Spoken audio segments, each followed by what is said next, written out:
Hello there, Eruner here, and today we are going to have a look on the weapons versus armor in the Pharaoh.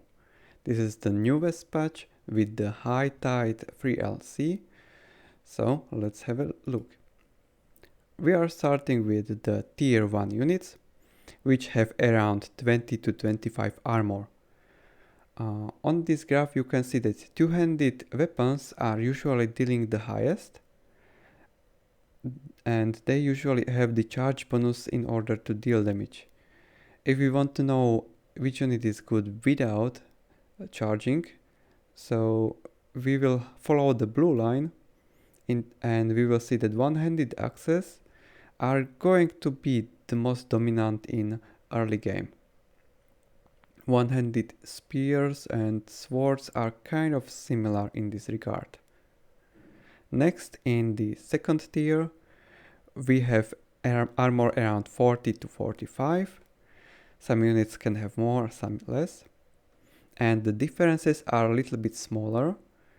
And here you can see that one-handed clubs are always going to be better against more armored units.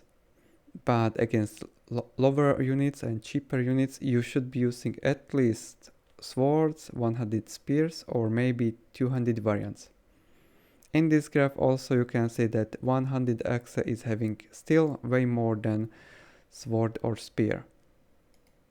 This is going to be similar in the mid game with tier 3 units, but they are going to have at around 70 to 75 armor. The differences between two-hand club and axes are very small, minimal, but the advantage of two-handed club is that enemy armor will lose their armor much faster, so maybe two-handed clubs are still slightly better.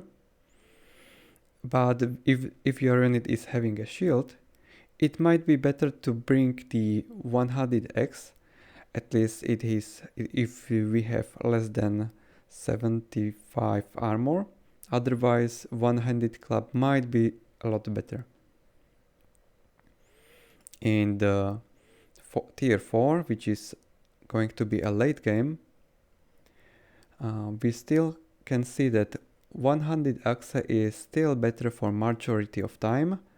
Very occasionally one-handed clubs are going to be good against highly armored units.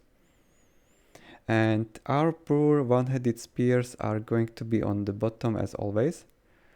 But we finally see some Khopesh weapon in this tier.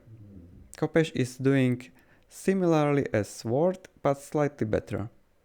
So it seems that Khopesh is between sword and one-handed axe. And the last graph that you might be the most interested is having the best weapons in the game and compare them how they are going to perform. In such elite tier, we have units with at least 100 armor. So this right part of the graph will be the most important. Let me show you very quickly the best Khopesh and best one-handed axe. They actually have exactly same values, same damage, same AP. So this is same line for both of them. So if you go the Khopesh unit or one-handed axe unit, you want to use it. Swords, unfortunately, are still going to deal less damage even against lower armored units. Maybe two-handed spear is slightly better, interesting choice, but you need to rely on the charge, so as a charger you are always going to bring two-handed club and two-handed axe. So that's the quick look on these weapons. That is all, and see you later.